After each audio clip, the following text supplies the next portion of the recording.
Welcome to the most expensive city in the Philippines, BGC.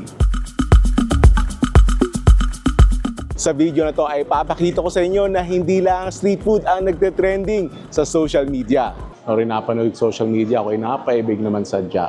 Pupuntahan at kakainin natin ang mga nag-viral na kainan din sa Bonifacio Global City. Hamburger Yoshi, kaya nung pala kayo pinilahan. At sa wakas, akin ang natin musan. Medyo pricey ang mga kainan din pero siguro may dahilan kung bakit nag-trending. Boss, yan naman sadya ang binabayaran dyan. Tignan niyo kung gaano ka-fluffy yan. Eating every viral restaurant in BGC? Let's go!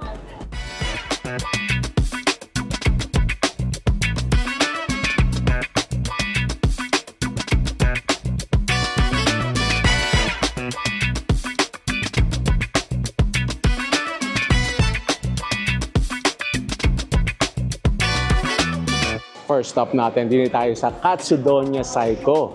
Yan. O rin napanood social media, ako'y napaibig naman sadya. Tapos, ari magpipilian nila. So, mga Katsudon, yan. So, Hire, Rosu, saka Hire SRF, puro bota. Yung Hire SRF, puro bota, yan daw yung Wagyu of pork. Medyo malaki yung difference sa Hire. Tingnan natin kung worth it yung difference niya. Tapos si Aisha, magtotori Katsudon. Tapos yung kasama namin, si Erica, Ebi Katsudon daw.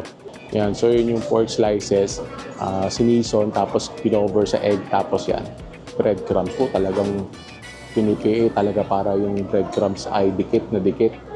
Bawat kagat kailangan may breadcrumbs at yan ang magpapalutong dyan. So nilagyan ng flour para kumapit yung itlog, tapos yung breadcrumbs. I'm assuming seasoned na breadcrumbs din yun. Sarap sana kung may drawer ka na gayaan sa bahay. Yung bubuksan mo lang, tapos ready na. Tapos yun, dini-deep fry na. Parang mabilis lang, parang mga ano lang. 8 minutes, parang ganun. Tuna, oh. Ayan. May slice na. Tunog pala ng slice, talagang crunchy na. Yun.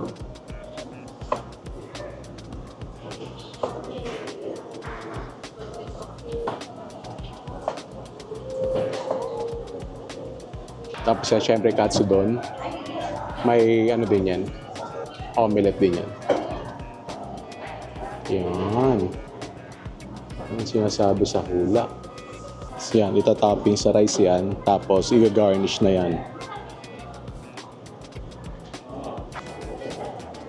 Yun, the sauce. Black sesame. At buti kami inapaaga. Yan, nagdatingan na mga mangangaeng.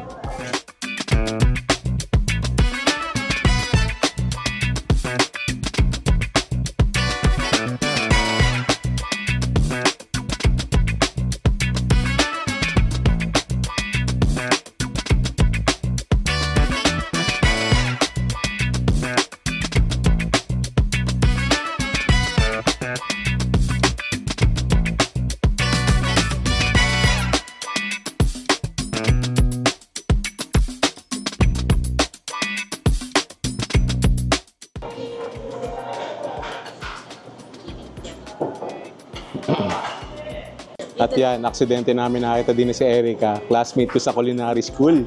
Kaya naman tayo. Yan. Sorry, set yung in-order natin. May miso soup din. Tapos, kaya yan ang babayaran mo dyan. Kita mo naman yan. Kita mo napaka-juicy. A little press. Lalabas sa mga juices niyan. Looks really tender. Talagang kaya, there's a reason kung bakit Wagyu of pork ang tawag din eh. First bite. Thank you, Lord. Walang kalaban-laban. Kasi, di ba yung pork, kahit malambot na yung luto mo, yung talagang may laban pa rin kahit paano, ito talagang walang laban. Pag kinagat mo, almost like, parang Wagyu cubes. Almost ganun na yung ano niya, yung texture niya. Kasi, yung katsudon, di ba, inaalis yung most of the fat niyan. So, kuminsan nagiging parang ano na, dry na, nawawala yung moisture, nawawala yung flavor na binibigyan ng fat. Dahil sa marbling ng Kurobota pork, ito worth the around 300 plus na idadagdag mo dun sa katsudon mo. Pero medyo pricey siya. Good to try every now and then. Tapos siguro babalik ka dun sa normal nila na hire. Even better with the rice. May miso soup din.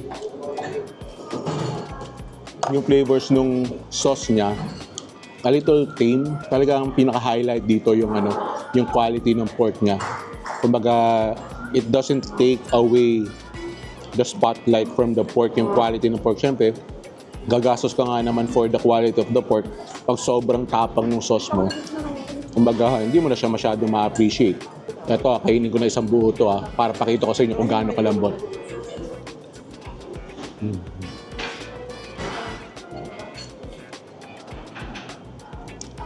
Walang cut yun, Try natin itong Ito, chicken thigh naman to eh. Ito yung order ni Aisha.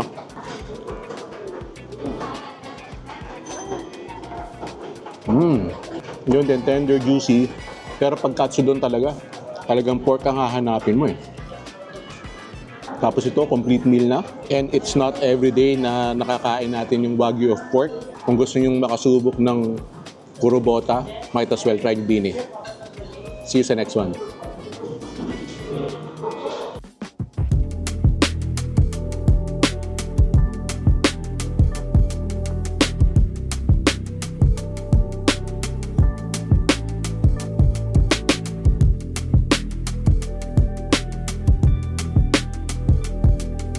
They're calling this the prettiest pizza place din sa BGC, ang Pizzulo. Kaya rin nag-viral. So, sobrang popular ng place, ay puno na yung loob. Hindi kami nagpa-reserve. Tala pala kami nagpa-reserve. Kaya di na lang kami sa labas. Usually, ayaw namin sa labas at binabanas ang mga tagalipa. Pero napaibig na sa Pizzulo. I-taste tayo din sa labas. Kaya hindi man tayo makapwesto din sa loob, ay bibidyohan na lang natin. Ganda nga Nice, very relaxing. Ganda ng ganda ng vibe ng lugar. Maliit lang pala yung lugar, so talagang reservation is highly recommended. Kaya may naka-reserve daw din ng 8 PM eh. Kaya hindi kami makakapwesto din eh. Pero, nice. Mukhang mga bestseller nila yung mga nakagayon. Parang napapaibig ako din sa Black Truffle Mushroom Pizza. Yung 12-inch pizza, $6.50. Partneran na lang natin ng pasta yan. Pag sinuswerte ka nga naman, may hindi dumating na nagpa-reserve, may pwesto na tayo. Tapos, total white sauce yung pizza na yun. Ito yung nirecommend nila na red sauce, yung Ragu Bucatini pasta. Solo $4.30. Aray na, look at that pizza, may mushroom talaga And look at that sauce, white sauce. Konti lang yung pagka-oily niya. Tapos, looks really creamy. Tapos yung ilalim, wow, look at how nicely crispy that is. Very excited to try this. First bite. Thank you, Lord.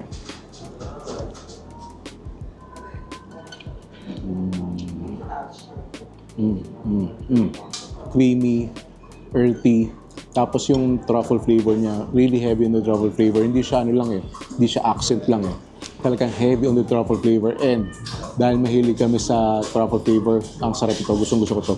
Tapos yung crust, yung ilalim, ito, crispy. Tapos pag kinagat mo, yan, papakita ko sa inyo. Yan, kita nyo. Chewy. Wow. High quality dough. Delicious toppings. Tapos, lalagyan natin ng chili oil. Parang yain na. Yung chili oil niya, late pumalo. Ari naman yung pasta. Wow, meaty. And kita nyo naman yung noodles niya. Ang teko, parang udon ba yung tawag dun? Mana rin natin ng Yan.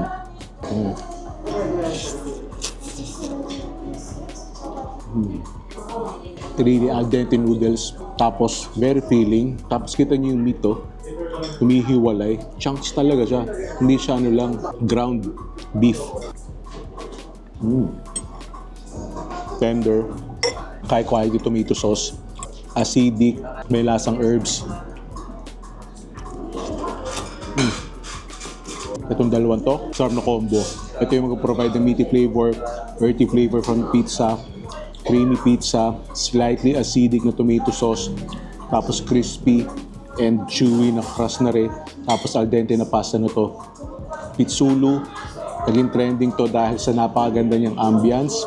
Pero even after nag-trending, kita nyo, ang dami pa rin tao dito dahil yung sarap ng pagkain nila. See you sa next one. Ayan, time out muna tayo sa kain at busog na. Magkakape muna. Dinig kami sa Arabica. Bago kayo umalis, ako may tatanong sa inyo. Kasi ito, syempre, kalimitan ng mga vlog ko, mga street food. Aray yung medyo pricey. Hindi siya street food, more on restaurant food trip. Kayo kayo enjoy sa mga vlog na karne. Medyo malaki nilalabas natin din. Ako yung mapapahiti. Let me know in the comments kung gusto nyo ng mga garni pang content para maglalabas tayo ng mga iba pang content na parang garni din. Ito, Arabica, isa sa mga paborito namin coffee shop din sa BGC. Aray naman ipasok din sa tema ng vlog kasi ito bago na location. Pero matagal rin to.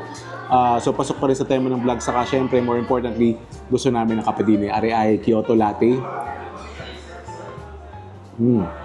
Tama-tama. Busog na busog. Pahugog muna na kaunti. Kape muna.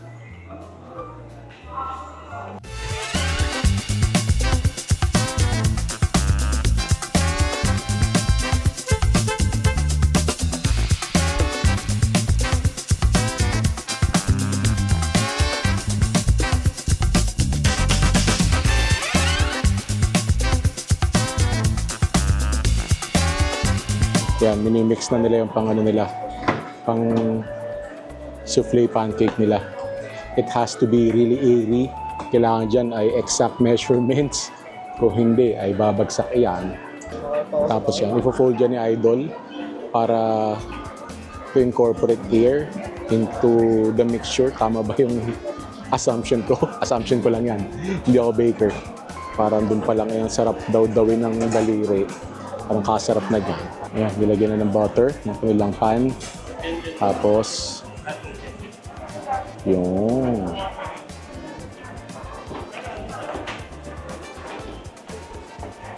dalawang takal. Magkapatong. Tinakpan na. Kasi kailangan ng ano yan. Kailangan din may steam. Kasi hindi kakayanin na maluto niyan ng ano, ang loob. Pag yung ano lang, sa pan lang. Ano kaya magiging itsura niyan sa unang reveal? Abangan. Yung. Medyo umalsa na. Kaya nagkakulay na yung ilalim. Fluffy na. Konti pa. Parang kasalanan ko. Yung silis yun. Ayos na. Nice color. Fluffy. Yan, nilagyan na ng bisco. Tapos, so, nilagay na sa lalagyan. Ipapatong yan sa ibabaw. Kaya yan isadyang makapal. More toppings. Ano yan, sir? Cheesecake. Cheesecake, yan yung May halos ng biscuit. cheesecake sauce. May halo na rin daw biscuit yan. Yan. Ayos na yan. That warm, jiggly, my height, smells really good. Pimusa na natin. Bakit na rin nag-trending? Editing ni. Ay! Beautiful! Yan. Uy. Coffee. Ang bango. Samahan natin ng konti. Padagdagan pa natin. Konting crushed lotus. Tapos, yun naman sa dyan, binabayaran dyan. Tignan nyo kung gaano ka-fluffy yan. Yan. First bite. Thank you, Lord.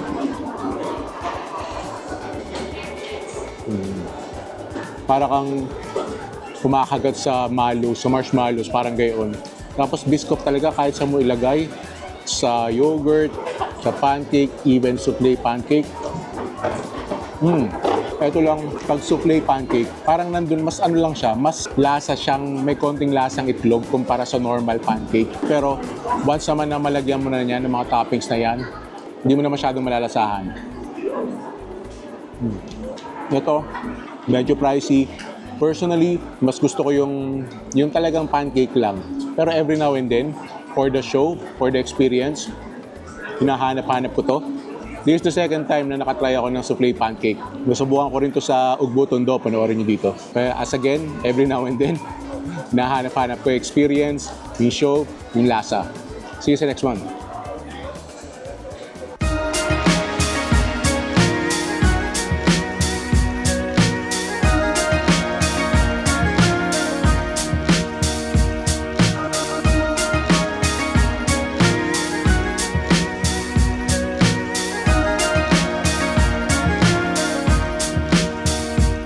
ang pinakabago sa food trip natin ngayon, kakabukas lang na rin a few months ago, Hamburg Yoshi. Sobrang nag-trending to, talagang lines na naghihintay ang mga tao ng 2 hours for a seat. Ngayon, medyo nag-settle down na yung crowd, pero kita nyo, not bad for a Wednesday night. Kita nyo, ang dami pa rin tao. Really excited to try this. Talagang hinintay ko na mabawasan ang hype dito bago natin subukan to. At tara, ang susubukan natin, Hamburg. Pero, oh no! Sayang, ubos na to. Ito mukhang, ito, sige, try natin tong harami steak na 1299 kasi may dalawang regular na Hamburg patties na yan. Tapos, try din natin na rin Wagyu Hamburg. Tapos, magpa-add-on tayo nito. Ganda ng vibes, oh. Yan, kasi itong Hamburg Yoshi ay popular to sa Japan. Kaya ang dami na excite nung nag-open ko dito. At ang bango. Kita niyo yung smoking action na yan. Kasi yan talaga ay yung mga meat na yan, freshly ground every day. Kaya fresh na fresh yan, tapos ginigrill talaga. Kaya ganyan, ang bango. Imagine niyo yung karne na yan. Yung karne daw nila ngayon, galing Australia yan. Tapos kanina lang, umaga yan, giniling. At ngayon yan, pinoform nila into, hindi siya patty, hindi siya balls eh. And this is where the real action happens. Ito bali yung pinagkaiba ng burger steak na yan. Ang pagbubuo ng patty na yan, may rin yan. Hindi rin yung basta-basta. Pag yan inapatagal, yan magiging tough yung pinaka-patty. Kaya very minimal lang yung contact mo. At pag karne nakikita mo, hindi ka napapaibig dyan. Palaman na spicy. This one's a green chili pepper with soy sauce. The spiciest one. And also this one's a red ginger, a little bit of spicy. And dashi soy sauce you can mix together with your rice and egg. For your water and egg at the side, self-service, 1 egg per person only and not advisable to eat raw for pregnant women and have a loose. Kaya napanood ko lang, ang gagayahin lang natin. So, kuha tayo nito. Tapos, kukuha ka ng egg. Kasama sa bayad dyan, pero 1 egg per person. So, malamig yung egg. Tapos dadalhin mo sa upuan mo. Here comes the rice. Ito na yung rice. The rice po, 1 serving. Okay, so refillable yung rice. So yan, meron ding demi-glace. Tapos pwede rin na with cheese. Ano yung kay Aisha, yung with cheese. Tapos, you're gonna crack this. Para kunin yung yolk.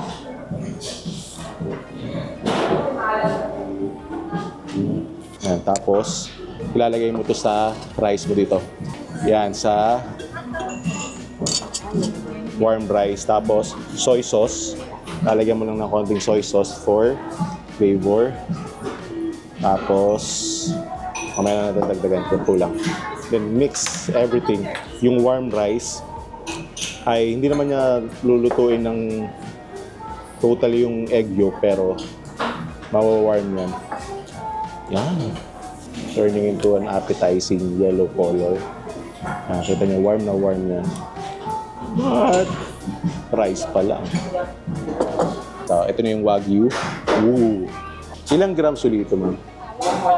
140. Tapos yung Hamburg, 90. So, itong Wagyu, 140 grams. Yung regular na Hamburg ay 90 grams.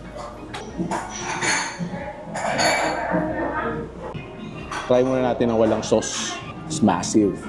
Yan, first bite. Thank you, Lord.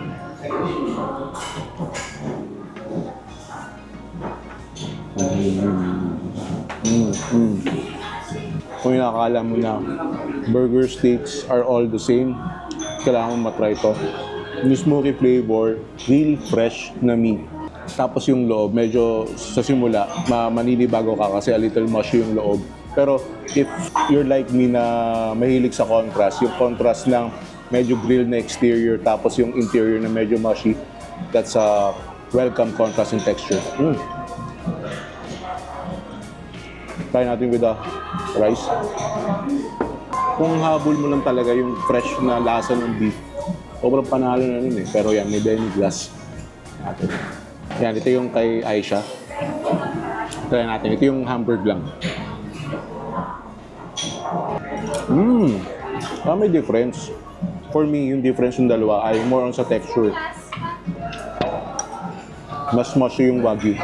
Tapos yan, may steak rin sila. Ay. Okay yung set na to eh. Kasi try mo yung steak, try mo yung burger steak. So may mga sauces din sila, mga dip, salted lemon, green chili pepper sa pickled na red ginger. Try natin yung ginger, saka yung green chili pepper. So try na rin natin lahat. Yun lang yung mga dipping sauce. Parang nababawasan yung yung lasa ng pagka-beef talaga nun. Kaya mas masarap na lang eh, yung plain lang or with a demi-glace na konti lang. Yan, ari yung kasama nung sa namin, sa set namin. Hard to resist, aring bagong luto na rin. Try natin with a demi-glace saka cheese.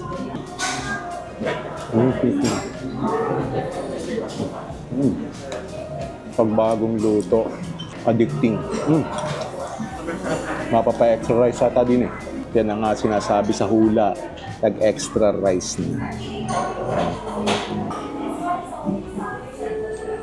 Yan, nari yung isang Wagyu. Sabi ko sa'yo, plain lang talaga. Pero enjoy nyo rin with the sauces para masubukan mo. Hila lang natin yung beef tongue na hamburger. Pili ko magugustuhan ko rin yan.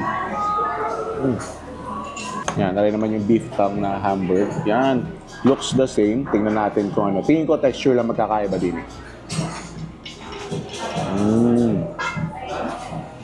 Yan. Texture lang yung pinagkaiba. Ito, mas may bite ng konti, mas may likat ng konti. Parang bagay din yung pickled red ginger.